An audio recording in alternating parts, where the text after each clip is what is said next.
اللہ تعالیٰ جل شانہ ارشاد فرماتے ہیں کہ میں بندے کے ساتھ ویسا ہی معاملہ کرتا ہوں جیسا وہ میرے ساتھ گمان رکھتا ہے، اور جب میرا بندہ مجھے یاد کرتا ہے تو میں اس کے ساتھ ہوتا ہوں، پس اگر وہ مجھے اپنے دل میں یاد کرتا ہے تو میں بھی اسے اپنے دل میں یاد کرتا ہوں۔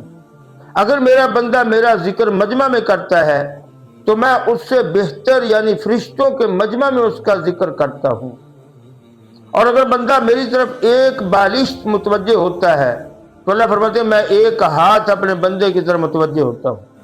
اگر وہ ایک ہاتھ میری طرف بڑھتا ہے تو فرماتے ہیں میں ادھر سے 2 ہاتھ اپنے بندے کی طرف متوجہ ہوتا ہوں۔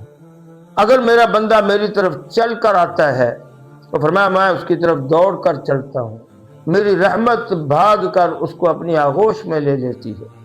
اس لیے اللہ تعالیٰ جل شانہ کے ساتھ تعلق بنائیے، اللہ کو راضی کیجئے، اللہ کا ذکر کیجئے، ہمارے معاملات اللہ تعالیٰ جل شانہ سہل فرما دیں گے۔ السلام علیکم ورحمۃ اللہ وبرکاتہ۔